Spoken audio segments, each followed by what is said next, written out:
नमस्कार मेरे प्यारे दोस्तों, आपका स्वागत है हमारे YouTube channel only facts Hindi पर। दोस्तों, आज हमारी इस वीडियो में आप लॉकडाउन में कौन कौन से काम निपटा सकते थे उनके बारे में आपको बताने जा रहे हैं। दोस्तों, अगर आप हमारे चैनल पर नए आए हैं तो प्लीज हमारे चैनल को सब्सक्राइब जरूर कर लें। तो चलिए ये वीडियो स्टार्ट करते हैं और बताते हैं आपको लॉकडाउन के कुछ अहम फैक्ट्स के बारे में। पहला फैक्ट, योग से कुछ तो होगा, काम तो करना ही है। इंस्टा और फेसबुक बंद करके खबरें पढ़िए, योगा करिए। योगा से आपको काफी सारे लाभ हो सकते हैं और हो सकता है कि आपकी योग से दोस्ती भी हो जाए। दूसरा फैक्ट, फोटोग्राफी के बारे में क्या ख्याल है? फोटोग्राफी एक ऐसी कला है जिसमें पल कैप्चर होते हैं। लॉकडाउन के कितने ही पल और कितने ही लम्हे आप कैद कर सकते थे। उन्हें कैद कर एक्सपेरिमेंट कर सकते थे, जैसे कि फोटो एडिटिंग सीख सकते थे और स्मार्टफोन फोटोग्राफी भी। तीसरा फैक्ट, पौधों से कभी प्यार किया है? अगर घर में 2-3 पौधे हैं तो उनकी काट छांट कर सकते थे। पौधों के रोज पत्ते गिरते जीवन का ज्ञान देते हैं। हम एक पत्ता ही हैं, कभी न कभी तो गिरेंगे ही। पूरा पौधा एक जीवन की चैन है, ये यूं ही चलता रहेगा। पौधों के साथ समय बिता सकते थे, बहुत कुछ नया सीखने को मिल जाता। चौथा फैक्ट, लॉकडाउन के दौरान आप पुराने सामान को नया बना सकते थे, जैसे कि दादाजी की पेटी कितने सालों से जंग खा रही है, आपके बचपन की साइकिल की चेन भी उसी हालत में है। उसे साफ कर सकते थे, उन पर कोई नया डिजाइन बना सकते थे, उन्हें कोई नया रूप दे सकते थे ताकि उस पर आपकी याद दर्ज हो जाती। पांचवा फैक्ट, मेडिटेशन की ओर बढ़ सकते थे। मेडिटेशन एक दिन का काम नहीं है। कुछ दिन अगर आपने इस पर ध्यान लगाया होता तो समय कम मालूम पड़ता। मेडिटेशन के लिए कुछ करने की जरूरत नहीं है, अपनी एक एक सांस को महसूस करें। मेडिटेशन आपको एक नया जीवन दे सकता है। छठा फैक्ट, आप एक डायरी लिख सकते थे, इस दौर को डॉक्यूमेंट कर सकते थे ताकि आपकी आने वाली पीढ़ी को पता लग सकता कि आपने लॉकडाउन के दौरान क्या किया है। इसके अलावा कविताएं, कहानियाँ, किस्से, जो भी मन करे वो लिख सकते थे। बाद में उसे पढ़ते तो कसम से अच्छा लगता। सातवां फैक्ट, जो तुम्हें याद करते थे उनसे बतिया सकते थे। हर एक की लाइफ में कोई ऐसा पर्सन जरूर होता है जो कि उसे बहुत मिस करता है, जैसे कि कोई दोस्त, एक्स गर्लफ्रेंड या एक्स बॉयफ्रेंड्स। किसी से भी आप बात कर सकते थे, फोन तो किसी ने नहीं छीना था ना आपका। आठवां फैक्ट, कोई भी वेब सीरीज निपटा सकते थे। अगर वेब सीरीज देखने का शौक है तो अपने यारों दोस्तों के साथ भी उसको निपटा सकते थे। उस वेब सीरीज पर बात कर सकते थे, क्या समझ आया क्या नहीं उस पर भी चर्चा कर सकते थे। नौवां फैक्ट, रोज सुबह उठकर आप खुद को शीशे में देर तक देख सकते थे। पर्सनल तजुर्बा है दोस्तों, ज्यादा लोगों के साथ नहीं शेयर किया है, पर आपके साथ शेयर करने जा रही हूँ। सुबह उठकर अपने आप को आईने में जरूर देखें, आंखों में आंखें डालकर कुछ देर तक देखते रहें। कई बार लगेगा कि बेटा तुम तो दुनिया के सबसे हसीन आदमी हो। कई बार गुस्सा भी आएगा और कई बार तो आंखें कैटरीना जैसी भी लगती होंगी तुम्हारी। ये ख्याल आएगा, जो ख्याल आए आने दो। शीशा कभी झूठ नहीं बोलता, वो तुम्हारे जीवन का एक हिस्सा है। इस एक्सरसाइज को लॉकडाउन के दौरान आप कर सकते थे। 10वां फैक्ट, खुश रहो और खुश रहने दो। अब भैया कलेश, खून खराबे में, लीचड़पने में कुछ नहीं पड़ा। कभी बहन के साथ रिमोट के लिए लड़ पड़े और कभी किसी के साथ भिड़ पड़े। घर के अगर सरदार हो तो अपनी सरदारी पर गुमान मत करो। वैसे घर में कोई सरदार होता नहीं, घर है कबीला थोड़ी ना। सबकी अपनी राय होती है, मायने हैं उसके। खुश रहो और अपने परिवार वालों को भी खुश रखो। लॉकडाउन के दौरान अगर आपने ये 10 चीजें की होती तो आपको इनका काफी लाभ भी होता और आपकी जिंदगी खुशहाल हो जाती। दोस्तों, अगर आपने इनमें से कुछ चीजें लॉकडाउन के दौरान की हैं तो कमेंट सेक्शन में हमें कमेंट कर जरूर बताइए। अगर आपको हमारी इस वीडियो में दी गई जानकारी पसंद आई हो तो हमारी इस वीडियो को लाइक, शेयर और कमेंट जरूर करें। हमारे चैनल को सब्सक्राइब करना ना भूलें। मिलते हैं आपसे अगली वीडियो में, तब तक के लिए गुड बाय।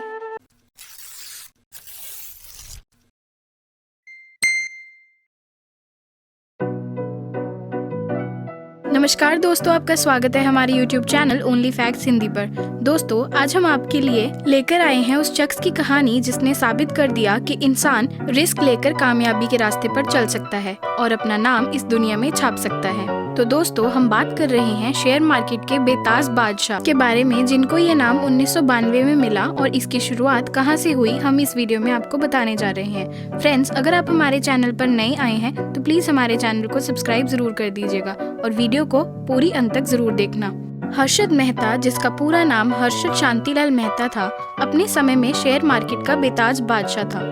29 जुलाई 1954 को पनेल मोटी, राजकोट, गुजरात में हर्षद मेहता का जन्म एक छोटे से बिजनेसमैन परिवार में हुआ। हर्षद मेहता का बचपन मुंबई के कांदीवली में गुजरा। उसके बाद उनका परिवार रायपुर के मोधापारा गुरु नानक चौक में आकर बस गया। रायपुर के होली क्रॉस बिरोन बाजार सेकेंडरी स्कूल से उन्होंने स्कूली पढ़ाई की। 12वीं पास करने के बाद हर्षद मेहता ने मुंबई के लाजपत राय कॉलेज से बीकॉम की और अगले 8 साल तक उन्होंने छोटी छोटी नौकरियां की। 1976 में बीकॉम पास करने के बाद हर्षद ने पहली नौकरी new India assurance company limited में बतौर सेल्स पर्सन नौकरी की और उसी वक्त उनका इंटरनेट शेयर मार्केट की तरफ ध्यान जागा और उसने नौकरी छोड़ हरिजीवन दास नेमी दास सिक्योरिटीज नाम के ब्रोकर्स फर्म में बतौर जॉबर नौकरी ज्वाइन कर ली और प्रसन्न परिजीवन दास को अपना गुरु मान लिया। प्रसन्न परिजीवन दास के साथ काम करते हुए हर्षद मेहता ने स्टॉक मार्केट के हर पैंतरे सीख लिए और 1984 में खुद की grow more resources and asset management नाम की कंपनी की शुरुआत की और बॉम्बे स्टॉक एक्सचेंज में बतौर ब्रोकर मेंबरशिप ली और यहाँ से शुरू हुआ स्टॉक मार्केट के उस बेताज बादशाह का सफर, जिसे आगे चलकर स्टॉक मार्केट अमिताभ बच्चन व रेजिंग बुल का नाम दिया गया। तो चलिए दोस्तों, अब हम आपको बताते हैं कि हर्षद मेहता घोटाला क्या था। 1990 के दशक में हर्षद मेहता की कंपनी में बड़े इन्वेस्टर पैसा लगाने लगे, मगर जिस वजह से हर्षद मेहता का नाम स्टॉक मार्केट में छाया वो एसीसी यानी एसोसिएटेड सीमेंट कंपनी में उनका पैसा लगाना शुरू कर दिया। हर्षद मेहता के एसीसी के पैसा लगाने के बाद मानो एसीसी के भाग्य ही बदल गए हों, क्योंकि एसीसी का जो शेयर 200 रुपए का था उसकी कीमत कुछ ही समय में 9000 हो गई थी। 1990 तक आते आते हर्षद मेहता का नाम हर बड़े छोटे अखबार, मैगजीन और कवर पेज पर आए दिन आने लगा। स्टॉक मार्केट में हर्षद मेहता का नाम बड़े अदब से लिया जाने लगा।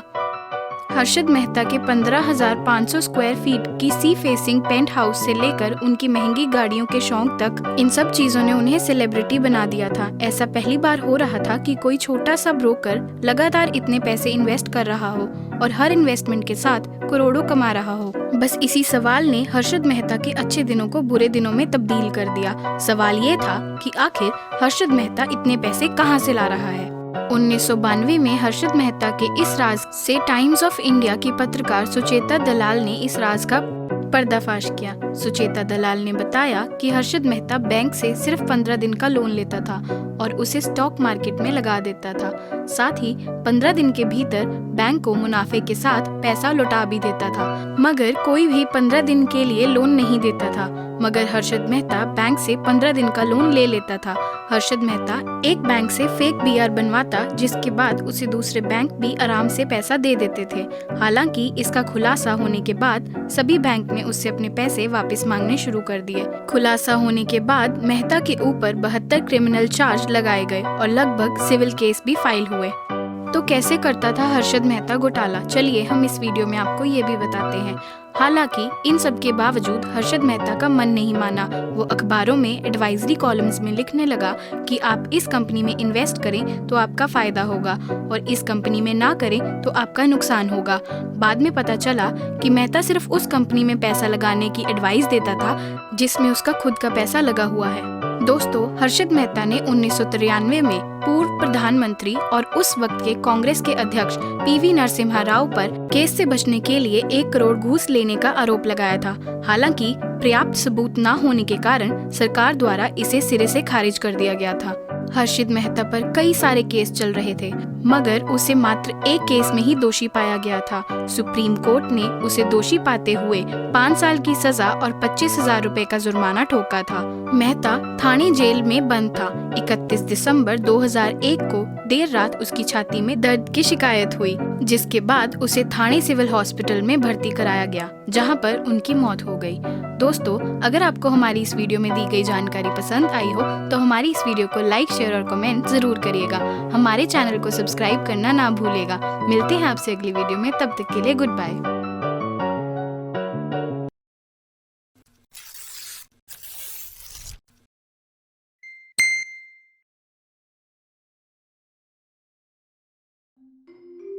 नमस्कार दोस्तों, आपका स्वागत है हमारे YouTube channel only facts Hindi पर। फ्रेंड्स, आज हम आपके लिए बहुत ही अमेजिंग टॉपिक लेकर आए हैं। दोस्तों, हमारे भारत देश में ऐसी ऐसी शख्सियत हैं जिनका नाम भी बड़ा है और काम भी। उनमें से एक शख्सियत के बारे में हम बात करने जा रहे हैं। जी हाँ, उनका नाम है मुकेश अंबानी, हमारे भारत के पहले रिचेस्ट मैन, यानी कि नंबर 1 अमीर आदमी। इनका काम तो सबको पता ही है, लेकिन इनका दिमाग जहाँ चला वहाँ के लोग बॉम्ब हथियार के अलावा बात ही नहीं करते थे। ये तो तब की बात है, अब तो काफी सुधार है। जी हाँ दोस्तों, हम बात कर रहे हैं अपने पड़ोसी मुल्क पाकिस्तान की। फ्रेंड्स, अब आप सोच रहे होंगे कि अंबानी और पाकिस्तान का क्या लेना देना। तो दोस्तों, हमारे देश में पेट्रोल, गैस और ऐसी ऐसी चीजें जिनके गोदाम हमारे भारत देश में हैं और बेहद ही खतरनाक गोदाम हैं। ये सारे गोदामों में अगर जरा सी भी लापरवाही की गई तो इसके आसपास के लोगों को, मोहल्लों को, गलियों को और बिल्डिंगों तक को नुकसान पहुंच सकता है। और ये सारे शेयर्स अंबानी के हिस्सों में आते हैं। और एक दिन ऐसा आया था जिस दिन इन गोदामों को उड़ाने की कोशिश भी की गई। अंबाला छावनी में डिपो भी रेलवे ट्रैक और जीटी रोड के समीप स्थित है। पेट्रोल और डीजल के 400 टैंकर हरियाणा, हिमाचल प्रदेश और पंजाब के विभिन्न हिस्सों में सप्लाई किए जाते हैं। आतंक फैलाने के लिए इन गोदामों पर हमला हुआ तब पड़ोसी मुल्क पाकिस्तान की हमारे भारत से कम बनती थी और पाकिस्तान का नाम इस घटना में आ रहा था। मुकेश अंबानी ने दिमाग लगाकर पाकिस्तान से इन गोदामों की इंश्योरेंस करवा ली थी कि अगर इन गोदामों पर दोबारा हमला हुआ तो इसका 4 गुना घाटा पाकिस्तान भरेगी। तो दोस्तों, अगर आपको हमारी इस वीडियो में दी गई जानकारी पसंद आई हो तो हमारी वीडियो को लाइक, कमेंट और शेयर जरूर करें। हमारे चैनल को सब्सक्राइब करना ना भूलें। मिलते हैं आपसे अगली वीडियो में, तब तक के लिए गुड बाय।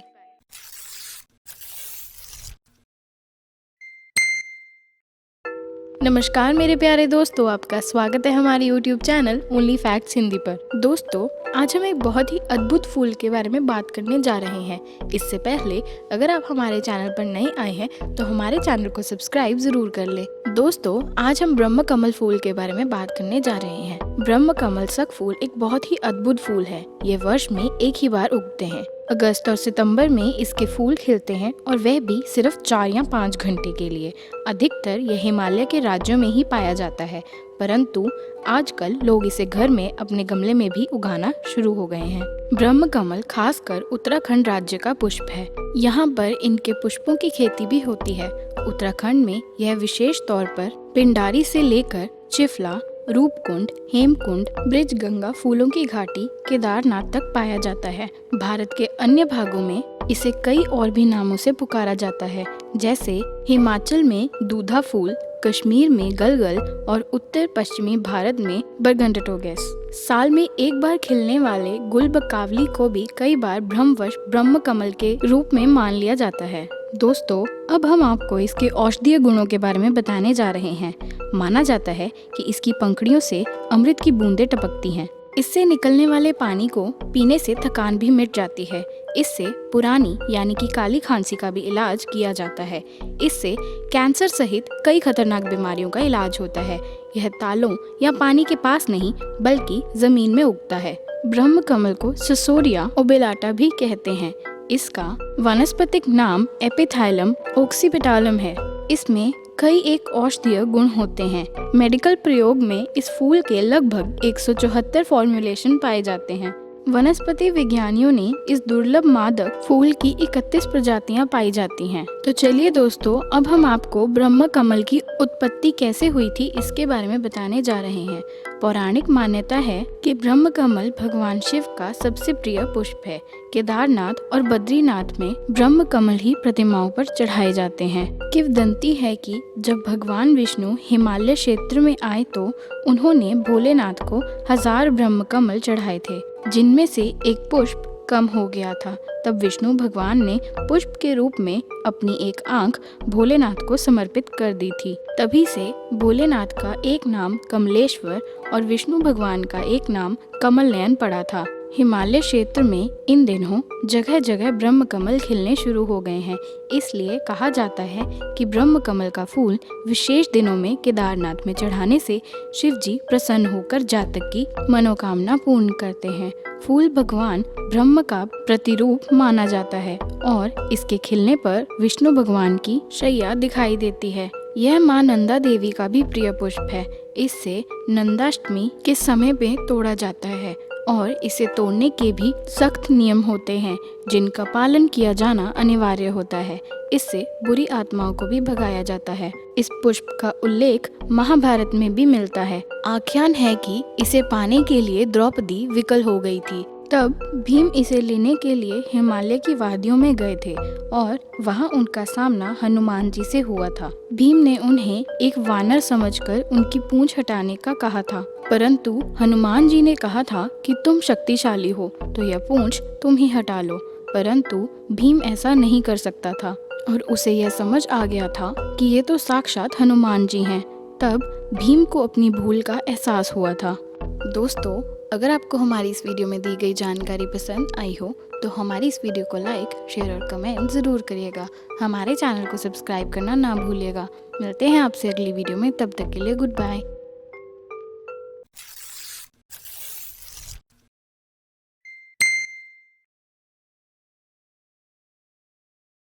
नमस्कार मेरे प्यारे दोस्तों, आपका स्वागत है हमारे YouTube channel only facts Hindi पर।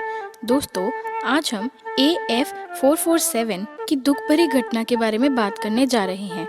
2009 में एयर फ्रांस 447 की दुखद दुर्घटना ने दुनिया भर में सदमे की लहरें भेजी थी। व्यावसायिक विमानों के उल्लेखनीय सुरक्षा रिकॉर्ड को देखते हुए नुकसान को समझना मुश्किल था। एक नियमित रूप से उड़ान के दौरान अपने विमान के नियंत्रण को खोने के लिए एक अच्छी तरह से परीक्षित चालक कैसे एक आधुनिक विमान उड़ा सकता है। AF447 ने एविएशन इंडस्ट्री की इस तरह की नियंत्रण खो देने की घटनाओं के बारे में बढ़ती चिंता को उजागर किया, और चाहे वे कॉकपिट में अधिक स्वचालन से जुड़े हों, क्योंकि तकनीक अधिक परिष्कृत हो गई है। इसने पायलटों द्वारा पहले किए गए अधिक से अधिक कार्यों को संभाल लिया है, जिससे विमानों की सुरक्षा में अधिक सुधार आया है। 2016 में प्रमुख जेट विमानों के लिए दुर्घटना दर हर 2.56 मिलियन उड़ानों के लिए सिर्फ एक बड़ी दुर्घटना थी। लेकिन जबकि समग्र वायु सुरक्षा में सुधार हो रहा है, नियंत्रण की घटनाओं का नुकसान नहीं है। वास्तव में वे आज के व्यावसायिक अव्यवस्था में सबसे बड़े घातक कारण हैं।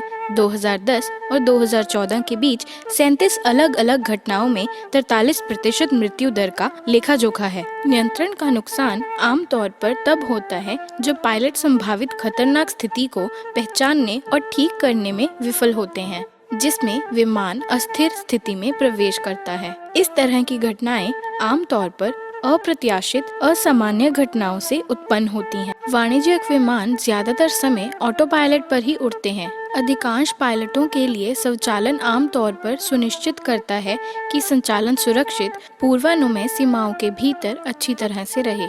पायलट सक्रिय रूप से उड़ान भरने के बजाय अपने विमान के प्रबंधन और निगरानी में अपना अधिक समय बिताते हैं। कॉकपिट स्वचालन, जिसे कभी कभी ग्लास कॉकपिट भी कहा जाता है, जिसमें कई कार्यों को करने वाली प्रौद्योगिकियों का एक समूह शामिल होता है। वे जानकारी इकट्ठा करते हैं, इसे संसाधित करते हैं, इसे एकत्रित करते हैं और इसे पायलटों को प्रस्तुत करते हैं।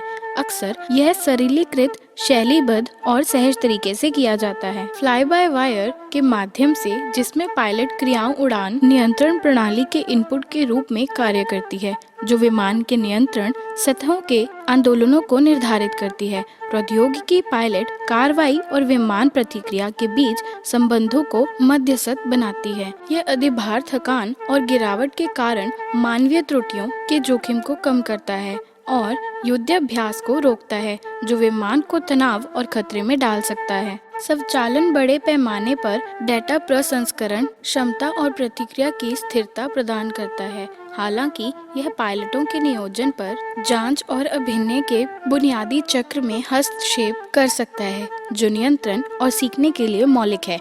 यदि इसका परिणाम कम सक्रिय निगरानी और हाथों में जुड़ाव, पायलटों की स्थितिजन्य जागरूकता और प्रत्याशित होने की क्षमता है, तो प्रत्याशित अपरिचित घटनाओं का सामना करना पड़ सकता है। यह चरण तब तक छिपा रह सकता है जब तक कि मानव हस्तक्षेप की आवश्यकता न हो।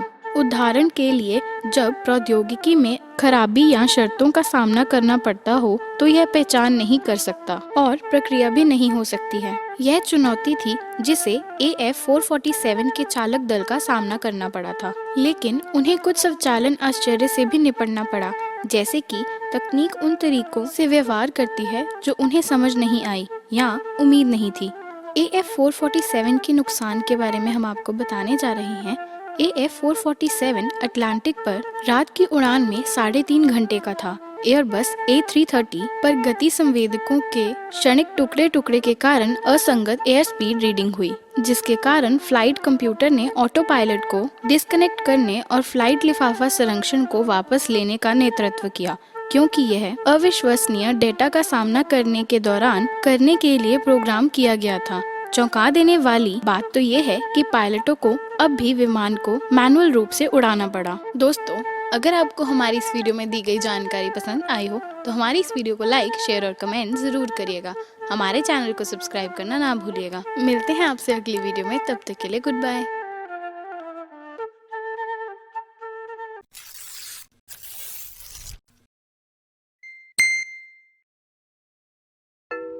नमस्कार मेरे प्यारे दोस्तों, आपका स्वागत है हमारे YouTube channel only facts Hindi पर। दोस्तों, आज हम राष्ट्रपति भवन के बारे में चर्चा करने जा रहे हैं। राष्ट्रपति भवन की भव्यता बहुआयामी है। यह एक विशाल भवन है और इसका वास्तुशिल्प विस्मयकारी है। इससे कहीं अधिक इसका लोकतंत्र के इतिहास में गौरवमय स्थान है, क्योंकि यह दुनिया के सबसे बड़े लोकतंत्र के राष्ट्रपति का निवास स्थल है। आकार, विशालता तथा इसकी भव्यता के लिहाज से दुनिया के कुछ ही राष्ट्राध्यक्षों के सरकारी आवासीय परिसर राष्ट्रपति भवन की बराबरी कर पाएंगे। मौजूदा राष्ट्रपति भवन पहले ब्रिटिश वायसरॉय का निवास स्थान था। इसके वास्तुकार एडविन लैंडसियर लुटेंस थे। ब्रिटिश वायसरॉय के लिए नई दिल्ली में निवास स्थान निर्माण करने का निर्णय तब लिया गया था जब दिल्ली दरबार में 1911 में यह तय किया गया था कि भारत की राजधानी को उसी वर्ष कलकत्ता से दिल्ली स्थानांतरित किया जाएगा। इस इमारत का निर्माण भारत में ब्रिटिश हुकूमत के स्थायित्व पर मुहर लगाने के लिए किया गया था। एक आलोचक के शब्दों में, इस इमारत से एक चिरस्थायी दरबार का एहसास होता है। यह इमारत तथा इसके परिवेश को यह माना जाता है कि यह पत्थरों से निर्मित साम्राज्य है जो कि शाही प्रभुत्व का उपयोग करता है। इस पत्थरों से निर्मित साम्राज्य तथा चिरस्थायी दरबार को 26 जनवरी 1950 को उस समय लोकतंत्र की स्थायी संस्था के रूप में परिवर्तित कर दिया गया था, जब डॉक्टर राजेंद्र प्रसाद भारत के प्रथम राष्ट्रपति बने थे तथा उन्होंने भारत के संविधान की संरक्षा, सुरक्षा और रक्षा के लिए इस भवन में निवास करना शुरू कर दिया था। इसी दिन के बाद से इस भवन का नाम बदलकर राष्ट्रपति भवन अर्थात राष्ट्रपति का निवास रखा गया। मुख्य वास्तुविद एडविन लुटेंस तथा मुख्य इंजीनियर ह्यूज किलिंग के अलावा बहुत से भारतीय ठेकेदार इस इमारत के निर्माण से जुड़े थे। इस भवन के लिए 4 लाख पाउंड की राशि मंजूर की गई थी, परंतु इस इमारत के निर्माण में 17 साल का लंबा समय लग गया था, जिससे इसकी लागत बढ़कर 8,77,136 पाउंड यानी कि 12.8 मिलियन हो गई थी। इस इमारत के अलावा मुगल गार्डन तथा कर्मचारियों के आवास पर आया वास्तविक खर्च 14 मिलियन था। कहा जाता है कि एडविन लुटेंस ने कहा था कि इस इमारत के निर्माण में लगी धनराशि 2 युद्धपोतों के निर्माण में लगने वाली धनराशि से कम थी। यह एक रोचक तथ्य है कि जिस भवन को पूरा करने की समय सीमा 4 वर्ष थी, उसे बनने में 17 वर्ष लगे और इसके निर्मित होने के 18वें वर्ष बाद भारत आजाद हो गया था। इस विशाल भवन की 4 मंजिलें हैं और इसमें 340 कमरे हैं। 2 लाख वर्ग फीट की निर्मित स्थल वाले इस भवन के निर्माण में 700 मिलियन ईंटों तथा 3 मिलियन क्यूबिक फीट पत्थर का प्रयोग किया गया था। इस इमारत के निर्माण में इस्पात का अत्यल्प प्रयोग हुआ है। राष्ट्रपति भवन का सबसे प्रमुख तथा विशिष्ट पहलू इसका गुंबद है, जो कि इसके ढांचे के ऊपर प्रमुखता से स्थापित है। यह काफी दूर से दिखाई देता है और दिल्ली के बीचों बीच स्थित एक वृत्ताकार आधार पर टिकी हुई चित्ताकर्षक गोलाकार छत है। हालांकि लुटेन्स ने जाहिरी तौर पर इस गुंबद का डिजाइन रोम के पैंथियन से लेने की बात स्वीकार की है, परंतु जानकार विश्लेषकों का यह दृढ़ मत है कि इस गुंबद का ढांचा सांची के महान स्तूप की बनावट पर तैयार किया गया था। इस गुंबद में भारतीय वास्तुशिल्प की प्रमुखता इस तथ्य से स्पष्ट है कि यह सांची मूल के रेलिंग से घिरा हुआ है। लुटेन्स ने बहुत ही सावधानी से छज्जों, छतरियों और जालियों का प्रयोग किया है और उन्हें सटीक जगहों पर लगाकर इन डिजाइनों की उपयोगिता का कुशलता से प्रयोग किया। राष्ट्रपति भवन में लगी हुई कुछ जालियों में इनकी सुंदरता और उपयोगिता बढ़ाने के लिए लुटेन्स ने यूरोपीय शैली का भी मिश्रण किया। राष्ट्रपति भवन की अन्य विशेषता इसके खंभों में भारतीय मंदिरों की घंटियों का प्रयोग है।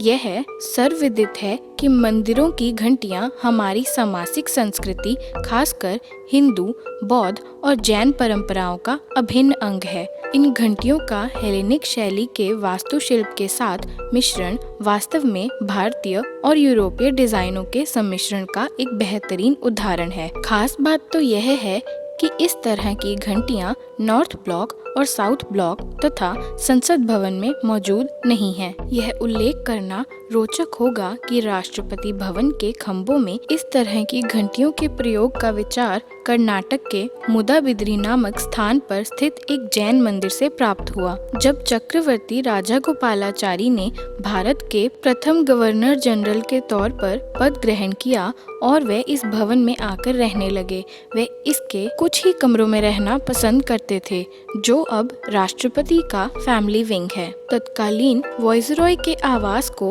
अतिथि विंग में बदल दिया गया था, जहां दूसरे देशों के राष्ट्राध्यक्ष भारत में अपने प्रवास के दौरान ठहरते थे। भारत के लोगों की शक्ति तथा प्राधिकार जो कि इस गणतंत्र में व्याप्त है, उसका प्रतिनिधित्व इस देश के राष्ट्रपति द्वारा किया जाता है, जिसका सरकारी आवास राष्ट्रपति भवन है तथा जिस भवन का वास्तुशिल्प दुनिया भर के समर्पित वास्तुविदों और आम आदमी सभी को मंत्रमुग्ध कर देता है। दोस्तों, अगर आपको हमारी इस वीडियो में दी गई जानकारी पसंद आई हो तो हमारी इस वीडियो को लाइक, शेयर और कमेंट ज़रूर करिएगा।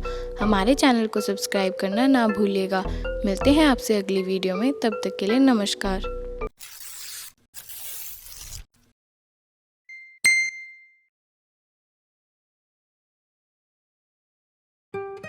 नमस्कार मेरे प्यारे दोस्तों, आपका स्वागत है हमारे YouTube channel only facts Hindi पर। दोस्तों, आज हम इस वीडियो में किसान आंदोलन का 100 साल पुराने पगड़ी संभाल जट्टा आंदोलन से क्या रिश्ता है, ये बताने जा रहे हैं। साल 1907 में पंजाब और हरियाणा के किसानों ने ब्रितानी हुकूमत के कृषि कानूनों के खिलाफ बड़ा प्रदर्शन किया था, जिसे पगड़ी संभाल जट्टा नाम मिला था। जैसे कि आपको पता ही है कि किसान आंदोलन की गूंज अब देश भर में फैल चुकी है। इस बीच कई बातों के बीच रह रहकर एक आंदोलन का नाम आ रहा है। पगड़ी संभाल जट्टा नाम का ये आंदोलन लगभग 100 साल पहले पंजाब में ही चला था, जिसने तत्कालीन ब्रिटिश हुकूमत की जड़ें ही हिला दी थी। पंजाब के घर घर में लोग पगड़ी संभाल जट्टा गाते हुए हुजूम निकलने लगे थे। दरअसल ये साल 1907 की बात है। तब अंग्रेजों ने एक के बाद 3 ऐसे कानून बना डाले थे जो किसानों को पूरी तरह से गुलाम बना सकते थे। ये 3 कानून कुछ इस तरह थे: 2 आब बारी Act, Punjab Land Colonisation Act और पंजाब लैंड एलियनेशन एक्ट। इन कानूनों के तहत नहर बनाकर विकास करने के नाम पर किसानों से औने पौने दामों पर जबरन उनकी जमीन ली जाने लगी। साथ ही साथ कई तरह के टैक्स थोपे जाने लगे। तब भगत सिंह के चाचा अजीत सिंह ने इसके खिलाफ आंदोलन छेड़ दिया।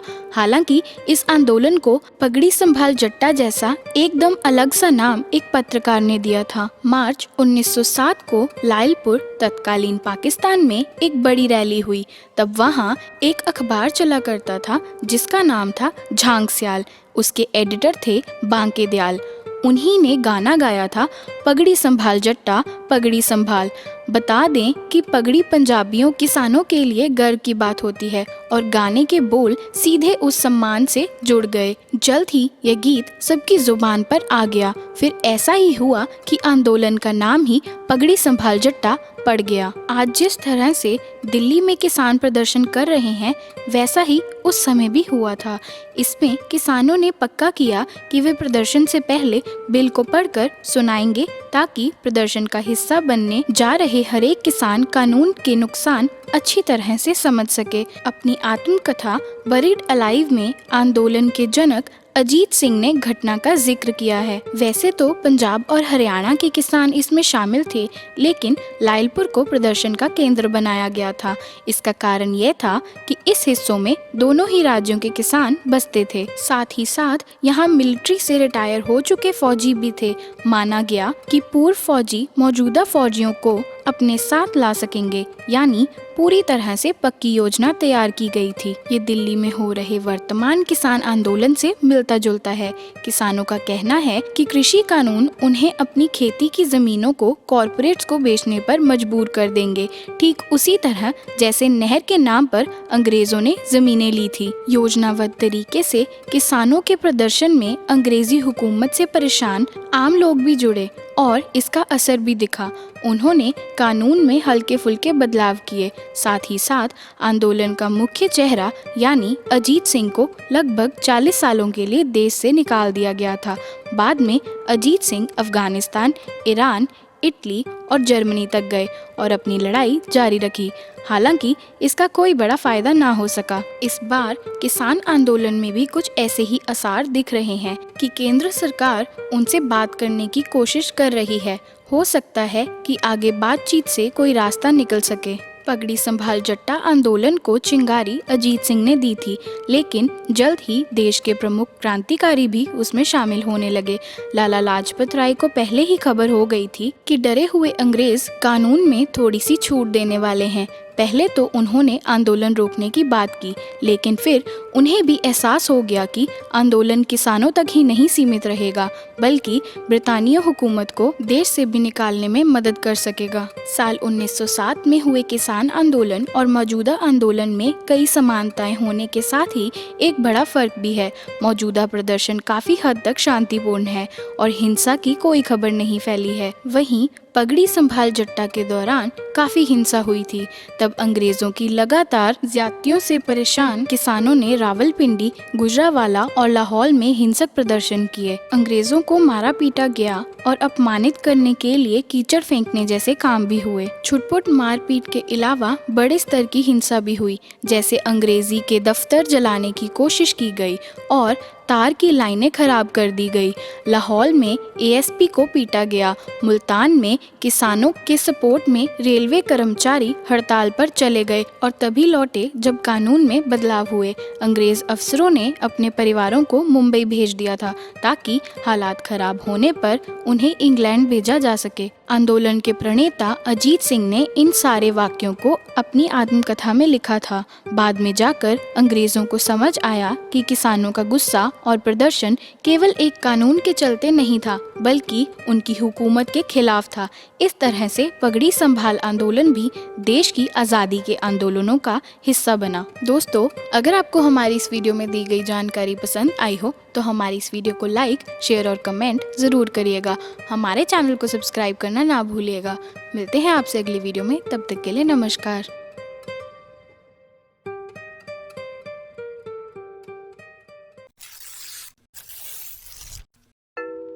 नमस्कार दोस्तों, आपका स्वागत है हमारे YouTube channel only facts Hindi पर। दोस्तों, आज हम बात करने जा रहे हैं एक ऐसे शख्स के बारे में जो अब हमारे बीच में मौजूद नहीं है, जिनका निधन 22 जनवरी 2021 को दिल्ली में स्थित अपोलो अस्पताल में हुआ। जी हाँ दोस्तों, हम बात कर रहे हैं मशहूर भक्ति संगीत के बादशाह श्री नरेंद्र चंचल जी के बारे में। तो फ्रेंड्स, हम नरेंद्र चंचल जी की लाइफ से जुड़ी कुछ अनसुनी बातों के बारे में आपको बताने जा रहे हैं। नरेंद्र चंचल जी का जन्म 16 अक्टूबर 1940 में अमृतसर के नमक मंडी में एक धार्मिक पंजाबी हिंदू परिवार में हुआ था। वे एक धार्मिक माहौल में बड़े हुए थे जिसने उन्हें भजन और आरती शुरू करने के लिए प्रेरित किया। उन्होंने 1976 में नम्रता चंचल से शादी कर ली। नरेंद्र जी एक भारतीय गायक थे जो धार्मिक गीतों और भजनों में माहिर थे। कई भजनों के अलावा चंचल ने हिंदी फिल्मों में भी गाने गाए थे। वह इतिहास में कई प्रतिष्ठित भजन और हिंदी फिल्मी गीतों के गायक थे। नरेंद्र चंचल द्वारा गाए जाने वाले कुछ लोकप्रिय भक्ति गीतों में शामिल हैं चलो बुलावा आया है, तूने मुझे बुलाया शेरा वालिए, अम्बे तू है जगदम्बे काली, हनुमान चालीसा, संकट मोचन नाम तिहारो, राम से बड़ा राम का नाम आदि। लेकिन जिनके कारण इनको सबने जानना शुरू किया वो शायद किसी को मालूम नहीं था। हम आज अपनी वीडियो के द्वारा आपको ये बताने जा रहे हैं। लेकिन दोस्तों, अगर आप हमारे चैनल पर नए आए हैं तो प्लीज़ हमारे चैनल को सब्सक्राइब ज़रूर कर लें। तो दोस्तों, राज कपूर साहब बॉलीवुड के एक्टर, प्रोड्यूसर एंड डायरेक्टर जिन्होंने अपने घर सन 1971 में जागरण करवाया, उन्होंने जागरण में बड़ी बड़ी हस्तियों को बुलाया था और तब वहां जागरण करने के लिए नरेंद्र चंचल जी भी पहुंचे थे। और जागरण संपूर्ण होने के बाद राज कपूर साहब ने सारे जागरण करने वालों को बोला कि अपने मनपसंद की कोई एक भी चीज़ मांग लें। तब सबने अपनी मनपसंद चीज़ मांगी और एक एक करके सभी वहां से रवाना होने लगे। तब नरेंद्र चंचल जी भी राज कपूर के सामने आए। तब राज कपूर साहब ने नरेंद्र चंचल को भी कुछ अपनी मनपसंद की चीज़ मांगने को कहा। तब नरेंद्र चंचल जी ने बड़ी ही सरलता से जवाब दिया कि सर, मुझे कुछ नहीं चाहिए, बस आपकी एक फिल्म में मुझे अगर एक सॉन्ग या एक भजन गाने का मौका मिल जाए तो वो बहुत ही बड़ा अवसर होगा। तभी राज कपूर साहब ने बिना कुछ सोचे समझे नरेंद्र चंचल जी की ये इच्छा पूरी की और उन्होंने कहा कि यहीं मेरे घर पर ही कुछ गाकर दिखाइए। तब नरेंद्र चंचल जी ने बेशक मंदिर मस्जिद तोड़ो नाम का गाना गाया और राज कपूर साहब ने वो गाना सुनकर श्री नरेंद्र चंचल जी को कहा, अब ये गाना मैं अपनी आने वाली फिल्म में डालूंगा। और वैसा ही हुआ। सन 1973 में आई फिल्म बॉबी, जो कि ऋषि कपूर की पहली फिल्म थी और उसमें ये गाना सुनने को मिला, बेशक मंदिर मस्जिद तोड़ो। तभी से ये गाना हिट हुआ और फिल्म भी। तभी श्री नरेंद्र चंचल जी पूरी दुनिया में पहचाने जाने लगे। चंचल ने मिडनाइट सिंगर नामक एक जीवनी भी जारी करी थी जिसमें उनके जीवन के संघर्ष और उपलब्धियों के बारे में वर्णन किया गया था। उन्होंने 29 दिसंबर को हर साल कटरा वैष्णो देवी का दौरा किया और वर्ष के अंतिम दिन प्रदर्शन किया। तो दोस्तों, अगर आपको हमारी इस वीडियो में दी गई जानकारी पसंद आई हो तो हमारी इस वीडियो को लाइक ज़रूर करिए। और अगर आपने भी चंचल जी को सुना हो तो कमेंट सेक्शन में कमेंट कर ज़रूर बताइएगा। हमारे चैनल को सब्सक्राइब करना ना भूलिएगा। मिलते हैं आपसे अगली वीडियो में, तब तक के लिए नमस्कार।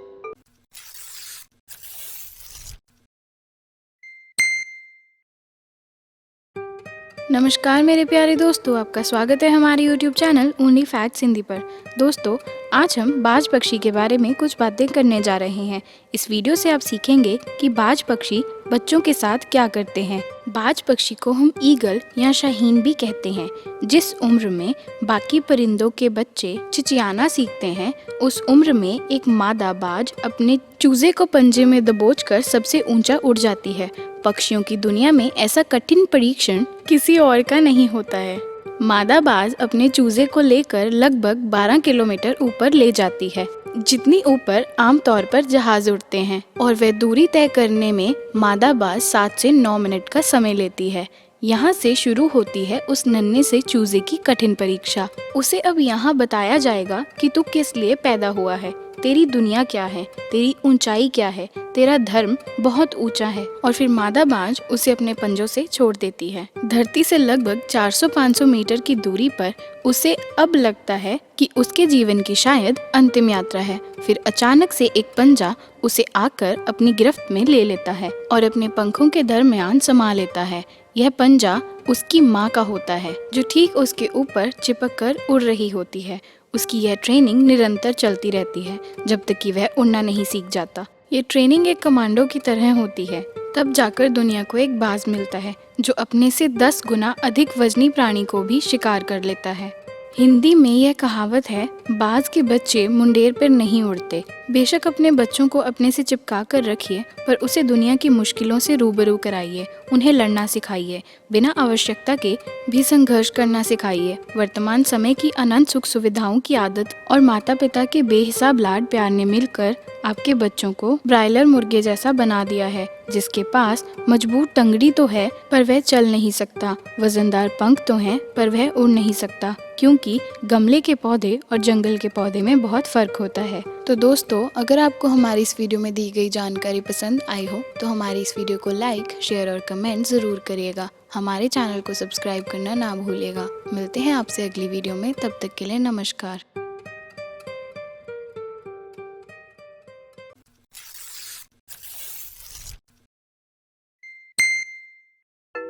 नमस्कार मेरे प्यारे दोस्तों, आपका स्वागत है हमारे YouTube channel only facts Hindi पर। दोस्तों, आज हम नासा ने जो एलियन खोजने की मशीन बनाई है उसके बारे में आपसे चर्चा करने जा रहे हैं। अमेरिकी अंतरिक्ष एजेंसी नासा के वैज्ञानिक एलियन खोजने की तैयारी कर रहे हैं। एलियन की खोज 2025 में शुरू की जाएगी।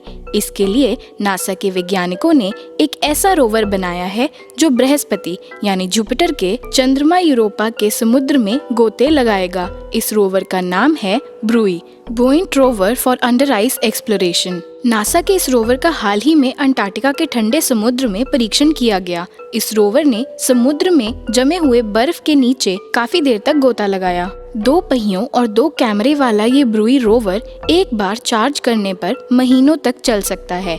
इसकी टेस्टिंग अंटार्कटिका स्थित ऑस्ट्रेलिया के किसी रिसर्च स्टेशन की सतह पर की जा रही है। ब्रूई रोवर बर्फीले समुद्र और सतह पर चलने के लायक बनाया गया है, क्योंकि माना जाता है कि बृहस्पति ग्रह के चंद्रमा यूरोपा पर बर्फीली सतह के साथ साथ बर्फीला समुद्र भी है। बर्फीले समुद्र के तल में चलने के लिए ब्रूई रोवर को नेविगेशन सिस्टम से लैस किया गया है। सैंपल जमा करते समय इसमें किसी भी प्रकार की ऊर्जा की खपत नहीं होती। यह बर्फ और पानी की सतह को पहचान सकती है। नासा के अंतरिक्ष विज्ञानियों की माने तो 2025 में नासा का जुपिटर मिशन लॉन्च किया जाएगा। इसके लिए नासा यूरोपा किल्पर सैटेलाइट लॉन्च करेगा।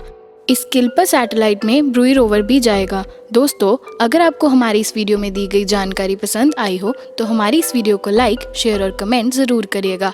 हमारे चैनल को सब्सक्राइब करना ना भूलिएगा। मिलते हैं आपसे अगली वीडियो में, तब तक के लिए गुड बाय।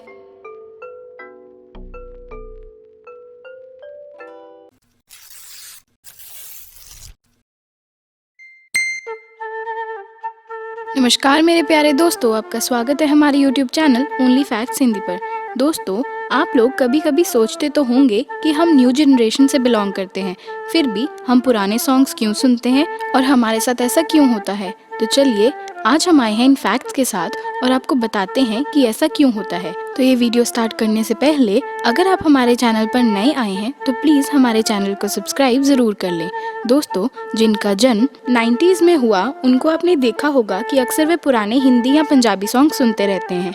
उस समय के काफ़ी अच्छे और क्लासिकल म्यूजिक होते थे जो हमारे दिल को आज भी टच कर जाते हैं। फ्रेंड्स, ऐसा इसलिए होता है क्योंकि वो सॉन्ग हमने सुने नहीं हैं, लेकिन जब 90s में हमारा जन्म हुआ था तो हमारे बड़े जैसे हमारे दादाजी, हमारे पिताजी या घर के बाकी सारे मेंबर्स वो सॉन्ग सुनते होंगे, क्योंकि वो सॉन्ग्स उस टाइम पे उनके लिए लेटेस्ट हुआ करते थे, जो कि आज हमारे लिए ओल्ड सॉन्ग्स में काउंट होते हैं। 90s के सॉन्ग्स के साथ साथ हमारे पेरेंट्स या घर के बाकी मेंबर्स 70s या 80s के बहुत सॉन्ग सुनते रहते होंगे, जैसे कि लता मंगेशकर, किशोर कुमार और मोहम्मद रफ़ी के गाने। 90s के साथ साथ शायद हमने भी 70s या 80s के गाने ज़रूर सुने होंगे। तो दोस्तों, जब 90s में हमारा जन्म हुआ था तब 2 से 3 मंथ्स के बीच हमारा ब्रेन एक्टिव हो जाता है और हमें कुछ बातें समझ भी आने लगती हैं। हम थोड़ा बोल भी सकते हैं और थोड़ा थोड़ा सुन भी सकते हैं, क्योंकि ह्यूमन ब्रेन में 2.5 मिलियन GB डाटा तक सेव रह सकता है।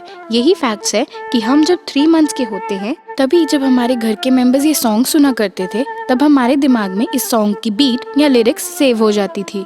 तभी हमें उस रिदम या म्यूजिक से प्यार हो जाता था। तो फ्रेंड्स, यही रीज़न है हमारे ओल्ड सॉन्ग सुनने का। तो अब आप भी 20s में ये सॉन्ग सुनते रहिए और अपने बच्चों को भी सुनाते रहिए। तो दोस्तों, अगर आपको हमारी इस वीडियो में दी गई जानकारी पसंद आई हो और आपने भी कभी पुराने गाने सुने हो तो हमारी इस वीडियो को लाइक, शेयर और कमेंट जरूर करिएगा। हमारे चैनल को सब्सक्राइब करना ना भूलिएगा। मिलते हैं आपसे अगली वीडियो में, तब तक के लिए गुड बाय।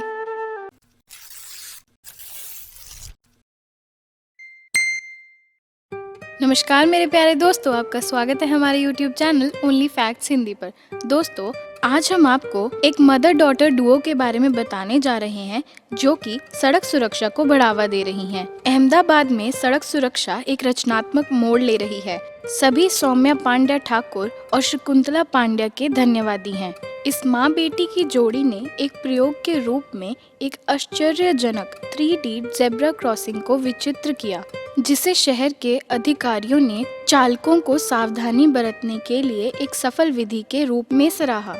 सौम्या के अनुसार 3D स्ट्रीट आर्ट भारत में काफी नई है और इस तरह के डिजाइन हमेशा उत्सुकता और आश्चर्य का कारण बनते हैं। यह अहमदाबाद में इसकी सफलता का कारण है। यह मदर डॉटर डुओ एक 3D पेंटेड ज़ेब्रा क्रॉसिंग के साथ सड़क सुरक्षा को बढ़ावा दे रही हैं। है ना यह शानदार? संबंधित प्राधिकारियों से अनुमति लेकर शहर के दुर्घटनाग्रस्त क्षेत्रों में मुख्य रूप से 3D ज़ेब्रा क्रॉसिंग बनाई गई है। विदेशी देशों से प्रेरणा लेते हुए जहां इसका व्यापक रूप से उपयोग किया जाता है, उनका डिजाइन एक स्पाट पैटर्न जिसे एक कोण पर इस तरह से चित्रित किया जाता है कि यह ज़ेब्रा क्रॉसिंग को ड्राइवरों के पास जाने के लिए पॉप अप करने का कारण बनता है, जिससे उन्हें धीमा करने के लिए प्रोत्साहित किया जाता है। हालांकि यह ड्राइवर के दृष्टिकोण में बड़े व्यवधान पैदा नहीं करता। उन्होंने कहा, अचानक ब्रेकिंग के जोखिमों के बारे में भूल जाओ, क्योंकि वास्तविक स्पॉट पर यह माइक्रो 3D इफेक्ट वाली सिर्फ हल्की तिरछी धारियां हैं। उन्होंने कहा, ड्राइवरों की सुरक्षा के बारे में विचार करना चाहिए, जबकि वे सड़कों के अधिकारियों द्वारा नियमों के कारण डिजाइन में प्रतिबंधित हैं। सड़क पर शब्द यह है कि यह काफी प्रभावी हो सकता है।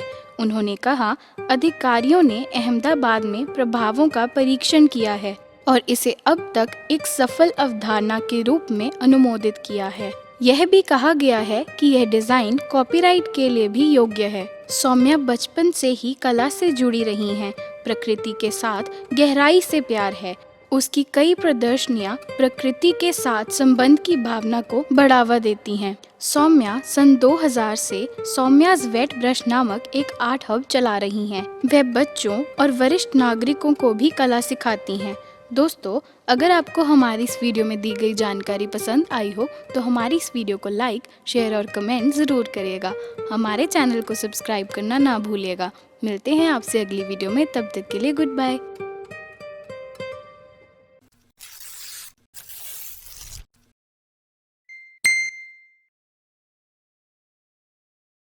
नमस्कार मेरे प्यारे दोस्तों, आपका स्वागत है हमारे YouTube channel only facts Hindi पर। दोस्तों, आज हम औरंगजेब से जुड़ी 20 रोचक बातों के बारे में आपको बताने जा रहे हैं। लेकिन दोस्तों, अगर आप हमारे चैनल पर नए आए हैं तो प्लीज़ हमारे चैनल को सब्सक्राइब ज़रूर कर ले। तो चलिए वीडियो स्टार्ट करते हैं। औरंगजेब का जन्म 4 नवंबर 1618 ईस्वी में गुजरात के दोहद में हुआ। औरंगजेब शाहजहां और मुमताज़ का बेटा था। औरंगजेब के बचपन का अधिकांश समय नूरजहां के पास बीता था। 18 मई 1637 ईस्वी को फारस के राजघराने की दिलरास बानो बेगम के साथ औरंगजेब का निकाह हुआ।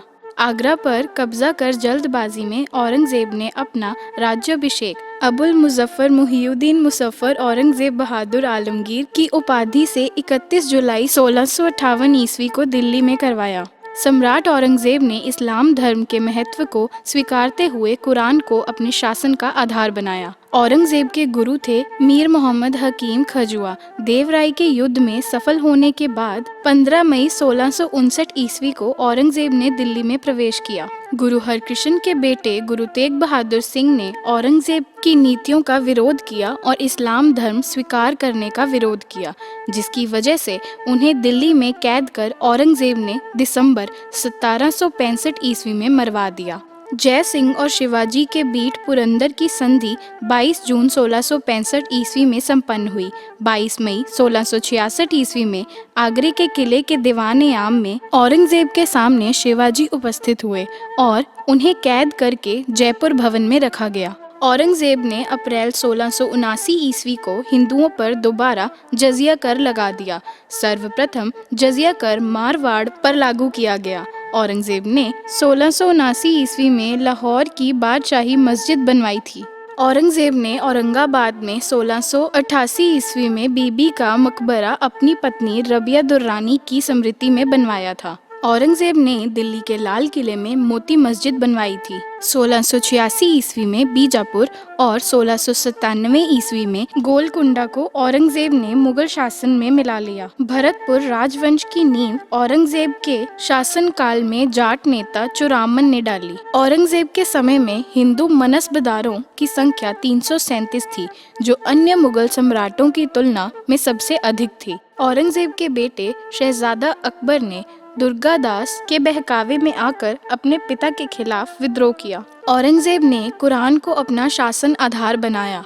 औरंगजेब ने सिक्के पर कलमा खुदवाना, नवरोज त्योहार मनाना, भांग की खेती करने पर रोक लगा दी थी। औरंगजेब ने 1699 ईस्वी में हिंदू मंदिरों को तोड़ने का आदेश दिया। औरंगजेब की मृत्यु 4 मार्च सन 1707 ईस्वी में हो गई थी। औरंगजेब को दौलताबाद में स्थित फकीर बुरहानुद्दीन की कब्र के अहाते में दफना दिया गया था। औरंगजेब के समय सूबों की संख्या 20 थी। औरंगजेब दारुल हर्ब यानी काफिरों का देश को दारुल इस्लाम में बदलने को अपना महत्वपूर्ण लक्ष्य माना था। दोस्तों, अगर आपको हमारी इस वीडियो में दी गई जानकारी पसंद आई हो तो हमारी इस वीडियो को लाइक, शेयर और कमेंट जरूर करिएगा। हमारे चैनल को सब्सक्राइब करना ना भूलिएगा। मिलते हैं आपसे अगली वीडियो में, तब तक के लिए नमस्कार।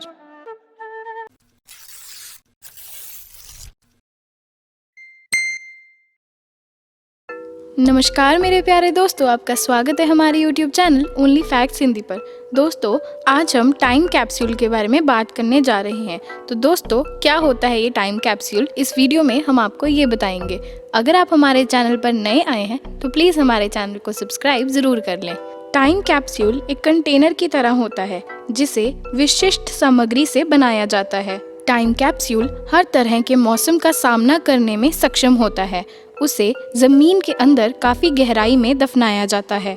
काफी गहराई में होने के बावजूद भी हजारों साल तक ना तो उसको कोई नुकसान पहुंचता है और ना ही वह सड़ता गलता है। 400 साल पुराना टाइम कैप्सूल बगोर्स में मिला था। 30 नवंबर 2017 में स्पेन के बगोर्स में करीब 400 साल पुराना टाइम कैप्सूल मिला था। यह यीशु मसीह की मूर्ति के रूप में था। मूर्ति के अंदर एक दस्तावेज था जिसमें 1777 के आसपास की आर्थिक, राजनीतिक और सांस्कृतिक सूचना भी थी। फिलहाल इसे ही सबसे पुराना टाइम कैप्सूल माना जा रहा है। इसके बाद फिलहाल ऐसा कोई टाइम कैप्सूल नहीं मिला। तो दोस्तों, चलिए अब आपको बताते हैं कि टाइम कैप्सूल को क्यों दफनाया जाता है। टाइम कैप्सूल को दफनाने का मकसद किसी समाज, काल या देश के इतिहास को सुरक्षित रखना होता है। यह एक तरह से भविष्य के लोगों के साथ संवाद है। इससे भविष्य की पीढ़ी को किसी खास युग, समाज और देश के बारे में जानने में मदद मिलती है। मोदी जब गुजरात के मुख्यमंत्री थे तो साल 2011 में उन पर भी टाइम कैप्सूल दफनाने का विपक्ष ने आरोप लगाया था। विपक्ष का कहना था कि गांधीनगर में निर्मित महात्मा मंदिर के नीचे टाइम कैप्सूल दफनाया गया है, जिसमें मोदी ने अपनी उपलब्धियों का बखान किया है। दोस्तों, अब आपको टाइम कैप्सूल के बारे में कुछ और बातें बताते हैं। टाइम कैप्सूल एक ऐसा कंटेनर है जिसे विशेष प्रकार के तांबे से बनाया जा रहा है और इसकी लंबाई करीब 3 फुट होगी।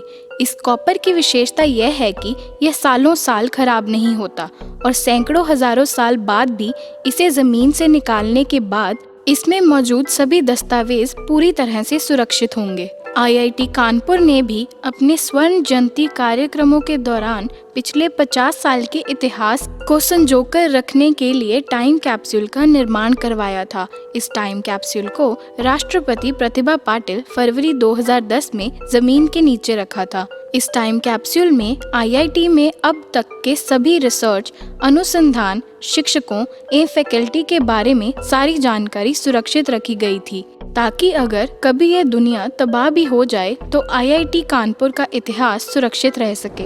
इसके अलावा कानपुर के ही चंद्रशेखर आजाद कृषि विश्वविद्यालय में भी टाइम कैप्सूल रखा गया है। इसमें विश्वविद्यालय के इतिहास से संबंधित तमाम तरह की जानकारियों को सहज कर उसे जमीन के नीचे रखा गया है। दोस्तों, अगर आपको हमारी इस वीडियो में दी गई जानकारी पसंद आई हो तो हमारी इस वीडियो को लाइक, शेयर और कमेंट ज़रूर करिएगा। हमारे चैनल को सब्सक्राइब करना ना भूलिएगा। मिलते हैं आपसे अगली वीडियो में, तब तक के लिए गुड बाय।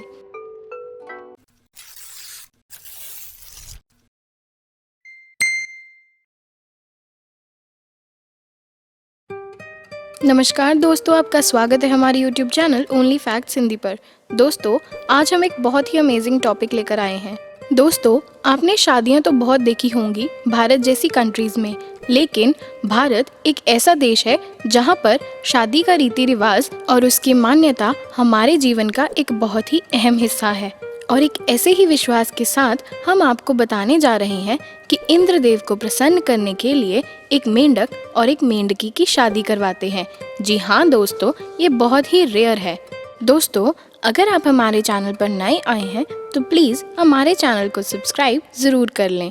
दरअसल दोस्तों, हमारे भारत देश में कई जगहों पर बारिश बहुत कम होती है, जैसे कि त्रिपुरा जो बांग्लादेश के पास है और असम जो नागालैंड और भूटान के पास है। और यहाँ के आदिवासी इलाकों में लोगों को बारिश के ना पड़ने पर बहुत ही दिक्कतों का सामना करना पड़ता है। और इसके चलते ही पूरे रीति रिवाजों के साथ एक मेंढक और एक मेंढकी की शादी करवाते हैं।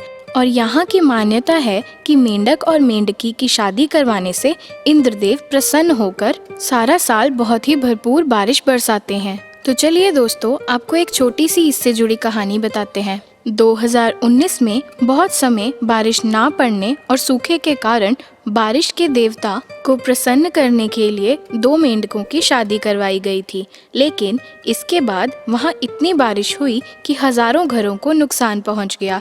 इसलिए 2 महीने के बाद इन मेंढकों का तलाक कराना पड़ा। तो दोस्तों, अगर आपको हमारी इस वीडियो में दी गई जानकारी पसंद आई हो तो हमारी इस वीडियो को लाइक, शेयर और कमेंट ज़रूर करिएगा। हमारे चैनल को सब्सक्राइब करना ना भूलिएगा। मिलते हैं आपसे अगली वीडियो में, तब तक के लिए गुड बाय।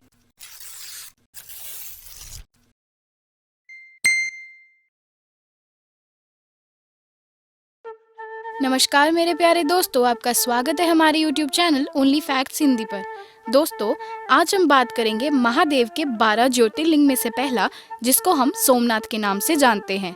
लेकिन दोस्तों, अगर आप हमारे चैनल पर नए आए हैं तो प्लीज हमारे चैनल को सब्सक्राइब जरूर कर लें। 1000 साल पहले जब मोहम्मद गजनी ने सोमनाथ मंदिर को लूटा तो उन्होंने लिंगम को बिना किसी सहारे के पैदल यात्रा पर निकलते देखा। संभवत प्राचीन हिंदू इस भौतिकी को अच्छी तरह से जानते हैं। हालांकि अल जुनैद द्वारा सोमनाथ पर हमले का कोई ऐतिहासिक रिकॉर्ड नहीं है। नागभट्ट द्वितीय को सौराष्ट्र में तीर्थों का दौरा करने के लिए जाना जाता है, जिसमें सोमेश्वरा शामिल है, जो एक शिव मंदिर का संदर्भ हो सकता है या नहीं भी हो सकता, क्योंकि यह शहर उस नाम से जाना जाता था। चालुक्य राजा मूलराज ने संभवत 997 ईस्वी सन से कुछ समय पहले ही इस स्थल पर पहला मंदिर बनवाया था। हालांकि कुछ इतिहासकारों का मानना है कि उसने पहले एक छोटे मंदिर का जीर्णोद्धार करवाया होगा। रुमेश सोमनाथ मंदिर 1869। 1024 में भीम के शासनकाल के दौरान गजनी के प्रमुख तुर्क मुस्लिम शासक महमूद ने गुजरात पर हमला किया, सोमनाथ मंदिर को लूटा और उसके ज्योतिर्लिंग को तोड़ दिया। उसने 20 मिलियन दिनार की लूट की। इतिहासकारों को उम्मीद है कि महमूद द्वारा मंदिर को नुकसान कम से कम हो सकता है, क्योंकि 1038 में मंदिर में तीर्थ यात्राओं के रिकॉर्ड हैं, जो मंदिर को किसी भी नुकसान का कोई उल्लेख नहीं करते हैं। हालांकि महमूद की छापेमारी के बारे में तुर्क फारसी साहित्य में जटिल विवरण के साथ शक्तिशाली किंवदंतियां विकसित हुई, जो विद्वान मीनाक्षी जैन के अनुसार मुस्लिम दुनिया को विभूतिकृत करती थी। बाद में उन्होंने दावा किया कि महमूद ने मंदिर की रक्षा करने की कोशिश करने वाले 50,000 भक्तों को मार दिया था। महमूद के हमले के समय मंदिर एक लकड़ी की संरचना प्रतीत होता है, जिसके बारे में कहा जाता है कि वह काल में सड़ गई थी। कुमारपाल ने इसे 1169 में एक शिलालेख के अनुसार उत्कृष्ट पत्थर में बनाया और गहनों के साथ बनाया। गुजरात के अपने 1299 के आक्रमण के दौरान अलाउद्दीन खिलजी की सेना उलुग खान के नेतृत्व में वाघेला राजा कर्ण को हराया और सोमनाथ मंदिर को बर्खास्त कर दिया। इसके बाद के ग्रंथों में कान्हदेव ने प्रबंध और खैत में कहा गया है कि जालौर शासक कान्हदेव ने के बाद जालौर के पास दिल्ली की सेना पर हमले के बाद सोमनाथ की मूर्ति को बर्बाद किया और हिंदू कैदियों को मुक्त कराया। हालांकि अन्य स्रोतों का कहना है कि मूर्ति को दिल्ली ले जाया गया था, जहां इसे मुस्लिमों के पैरों के नीचे फेंक दिया गया था। 12 ज्योतिर्लिंगों स्थलों में से प्रत्येक शिव के एक अलग रूप का नाम लेता है। इन सभी स्थलों पर प्राथमिक छवि एक लिंगम है जो शुरुआत कम और अंतहीन स्तंभ का प्रतिनिधित्व करती है, जो शिव की अनंत प्रकृति का प्रतीक है। सोमनाथ में एक के अलावा अन्य वाराणसी, रामेश्वरम, द्वारका आदि में है। दोस्तों, अगर आपको हमारी इस वीडियो में दी गई जानकारी पसंद आई हो तो हमारी इस वीडियो को लाइक, शेयर और कमेंट ज़रूर करिएगा। हमारे चैनल को सब्सक्राइब करना ना भूलिएगा। मिलते हैं आपसे अगली वीडियो में, तब तक के लिए नमस्कार।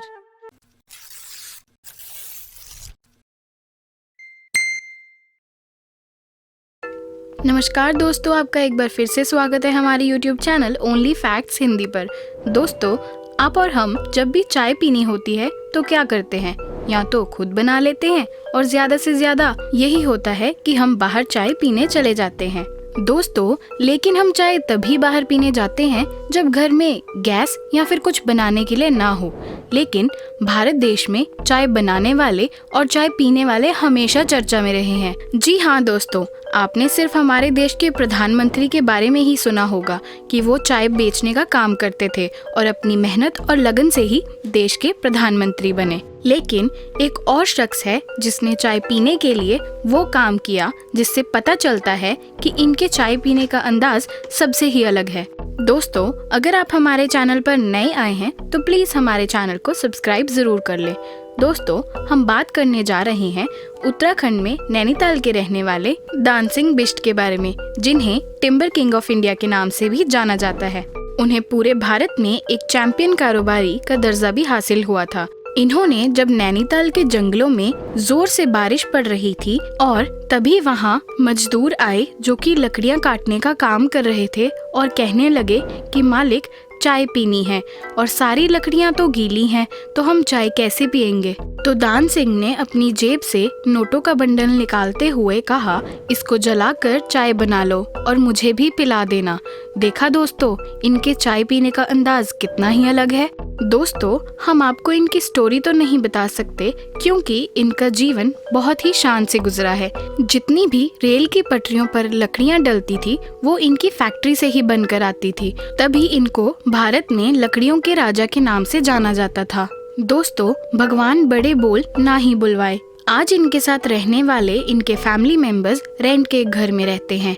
ये सब कुछ हम सर्च करने के बाद ही आपसे शेयर कर रहे हैं। इनकी फैमिली के किसी भी सदस्य का नाम हमें नहीं पता है, बट वो एक कहावत है ना कि जब इंसान गरीब से अमीर और अमीर से गरीब हो जाता है तो अपने कर्मों के अनुसार फर्श से अर्श और अर्श से फर्श होता है। दोस्तों, अगर आपको हमारी इस वीडियो में दी गई जानकारी पसंद आई हो तो हमारी वीडियो को लाइक, शेयर और कमेंट जरूर करिएगा। हमारे चैनल को सब्सक्राइब करना ना भूलिएगा। मिलते हैं आपसे अगली वीडियो में, तब तक के लिए गुड बाय।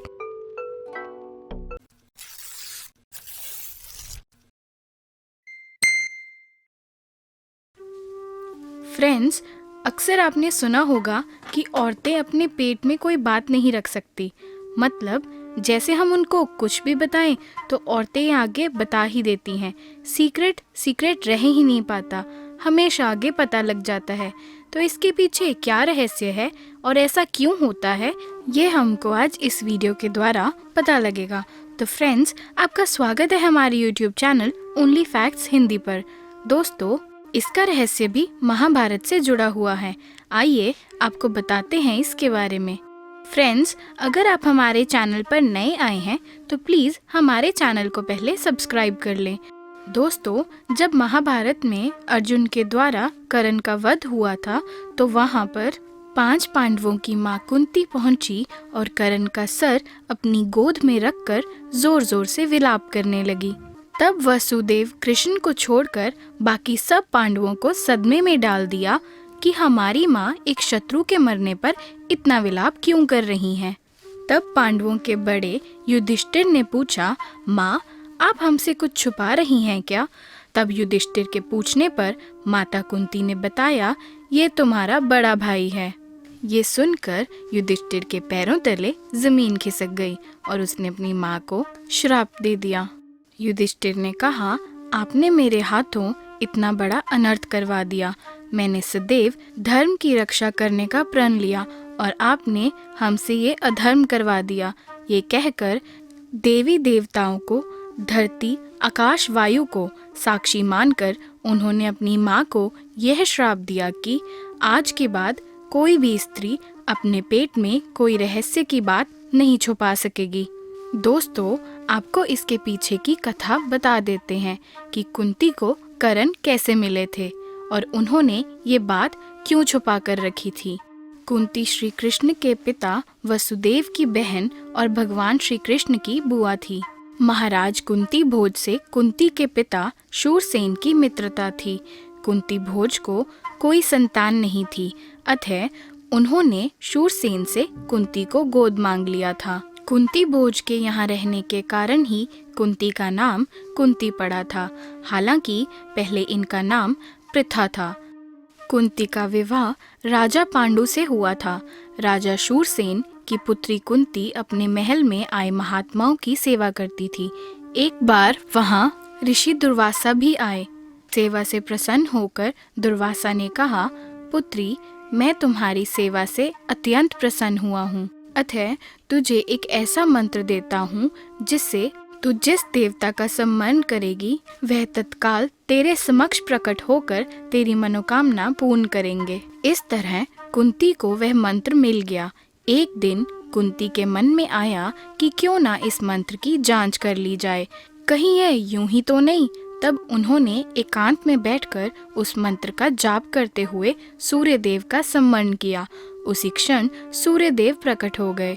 कुंती हैरान परेशान अब क्या करे। सूर्यदेव ने कहा, देवी, मुझे बताओ कि तुम मुझसे किस वस्तु की अभिलाषा करती हो। मैं तुम्हारी अभिलाषा अवश्य पूर्ण करूंगा। इस पर कुंती ने कहा, हे देव, मुझे आपसे किसी भी प्रकार की कोई भी अभिलाषा नहीं है। मैंने मंत्र की सत्यता परखने के लिए ये जाप किया था। कुंती के इन वचनों को सुनकर सूर्यदेव बोले, हे कुंती, मेरा आना व्यर्थ नहीं जा सकता। मैं तुम्हें एक अत्यंत पराक्रमी और दानशील पुत्र देता हूँ। इतना कहकर सूर्यदेव अंतर्ध्यान हो गए। जब कुंती हो गई गर्भवती तब लज्जावश यह बात वह किसी को नहीं कह सकी और उसने यह छिपा कर रखा। समय आने पर उसके गर्भ से कवच कुंडल धारण किए हुए एक पुत्र उत्पन्न हुआ। कुंती ने उसे एक मंजूषा में रखकर रात्रि को गंगा में बहा दिया। दोस्तों, अगर आपको हमारी इस वीडियो में दी गई जानकारी पसंद आई हो तो हमारी वीडियो को लाइक, शेयर और कमेंट ज़रूर करिएगा। हमारे चैनल को सब्सक्राइब करना ना भूलिएगा। मिलते हैं आपसे अगली वीडियो में, तब तक के लिए नमस्कार।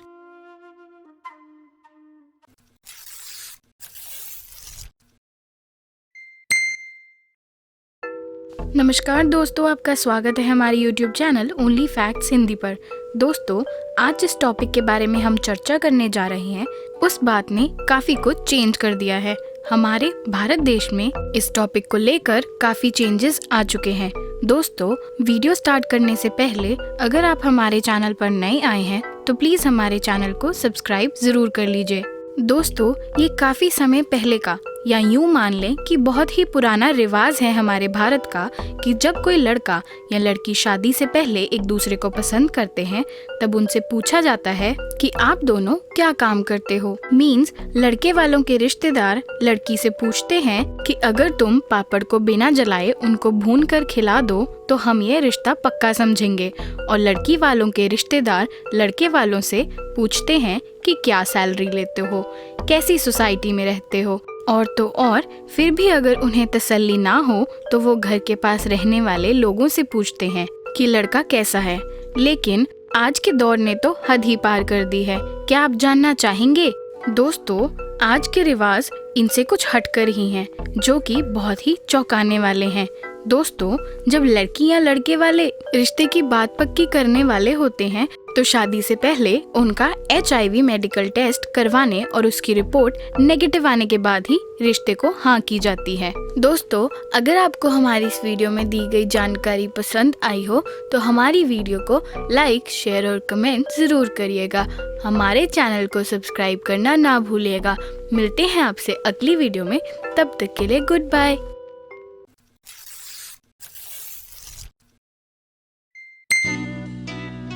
नमस्कार दोस्तों, आपका स्वागत है हमारे YouTube channel only facts Hindi पर। दोस्तों, आज हम आपके लिए लेकर आए हैं एक ऐसा फैक्ट जिसे लोग अभी तक अनजान हैं। क्या है वो आज हम आपको बताएंगे। तो अगर आप हमारे चैनल पर नए आए हैं तो प्लीज हमारे चैनल को सब्सक्राइब जरूर कर दें। तो फ्रेंड्स, रात में कहीं घूमते वक्त या फिर आप रात में कहीं घूमने जाते होंगे, अक्सर आपने ध्यान दिया होगा कि कुछ जानवरों की आंखें अंधेरे में चमकती हैं, जैसे कि कुत्ता, बिल्ली, शेर, चीता, तेंदुआ और भी कई एनिमल्स ऐसे हैं जिनकी आंखें रात में चमकती हैं। कई बार अंधेरा होने के कारण जानवर का शरीर नहीं दिखता, परंतु उनकी आंखें जुगनू सी चमकती हुई दिखती हैं। क्या आपने भी कभी ये सोचा है कि ऐसा क्यों होता है? आखिर कुछ जानवरों की आंखें अंधेरे में क्यों चमकती हैं? आइए इस लेख के माध्यम से अध्ययन करते हैं। कुछ जानवरों की आंखें रात में चमकती हैं क्योंकि उनकी आंखों की पुतली या आंखों के पर्दे के पीछे एक विशेष प्रकार की चमकदार परत, जिसे कि हम रिफ्लेक्टिव लेयर भी बोलते हैं या फिर जिसे टेप्टियम लुसिडियम भी कहा जाता है, जो उनकी आंखों में फोटोरिसेप्टर्स के द्वारा अवशोषित प्रकाश की मात्रा को बढ़ा देती है। इसे ऐसे भी समझा जा सकता है कि ये परत प्रकाश को परिवर्तित करती है और इस परत के कारण जानवर की अंधेरे में भी आंखें चमकती हैं और वो आसानी से चीजों को देख पाता है। जानवरों की आंखों के चमकने से एक फायदा यह भी होता है कि जब हम कहीं बाहर जाते हैं, कोई रास्ता पार कर रहा होता है और यदि कोई जानवर वहाँ से गुजर रहा हो तो गाड़ी की रोशनी उस पर पड़ते ही उसकी आंखें चमकने लगती हैं, तो हमको पता चल जाता है कि जानवर वहाँ से गुजर रहा है। टेपिटम लूसिडम ऊतक की एक ऐसी परावर्तक परत है जो कई रीढ़ की हड्डी वाले जानवरों और कुछ जानवर जिनमें रीढ़ की हड्डी नहीं होती उनमें भी पाई जाती है। रीढ़ की हड्डी वाले जानवर जैसे कि बिल्ली, कुत्ता इत्यादि, ये परत उनकी आंखों के रेटिना के पीछे पाई जाती है। इस परावर्तक परत का मुख्य कार्य आंखों में फोटोरिसेप्टर्स के लिए उपलब्ध प्रकाश को बढ़ाना है। फोटोरिसेप्टर रेटिना में विशेष न्यूरॉन्स होते हैं जो दृश्य प्रकाश यानी प्रकाश के फोटोन को अवशोषित करके उनको संकेतों में परिवर्तित करते हैं, ताकि शरीर में जैविक प्रक्रियाओं को बाद में ट्रिगर किया जा सके। ये हम सब जानते हैं कि हमारी आंखों में कोन्स एंड रॉड्स सेल्स होते हैं और हमें रंगों के बीच में अंतर करने के लिए क्रमश रात में दृश्यता प्रदान करने के लिए भी मदद करते हैं। कोन्स एंड रॉड्स सेल्स वास्तव में स्तनधारी जानवरों के रेटिना में पाए जाने वाले 3 प्रकार के फोटोरिसेप्टर्स कोशिकाओं में से 2 हैं। इसे ऐसे समझा जा सकता है कि टेपिटम लुसिडियम कुछ स्तनधारी जानवरों के आंखों के पीछे एक प्रकार का दर्पण है, जिसकी सहायता से रात में उनकी आंखें चमकती हैं। यद्यपि टेपिटम लुसिडियम का अपना रंग भी होता है, जिससे संबंधित आंखों की चमक रंग बिरंगी होती है। इसलिए इसका रंग उन खनिजों पर भी निर्भर करता है जिससे प्रतिबिंबित टेपिटम लुसिडियम क्रिस्टल बना होता है। आंखों के सबसे आम रंगों में नीली परिधि, कुत्तों में हरे रंग, बाघों में सुनहरा हरा रंग या एक जैसे लेवेंडर में पीला नीला रंग होता है। इसलिए ही तो कुछ जानवरों की आंखें रात में अलग अलग रंग में चमकती हैं। तो दोस्तों, हमारी इस वीडियो के द्वारा अब आप जान गए होंगे कि कुछ जानवरों की आंखें अंधेरे में या रात में क्यों चमकती हैं और इसके पीछे क्या वैज्ञानिक कारण है। दोस्तों, अगर आपको हमारी इस वीडियो में दी गई जानकारी पसंद आई हो तो हमारी इस वीडियो को लाइक, कमेंट और शेयर जरूर करिएगा। हमारे चैनल को सब्सक्राइब करना ना भूलिएगा। मिलते हैं आपसे अगली वीडियो में, तब तक के लिए गुड बाय।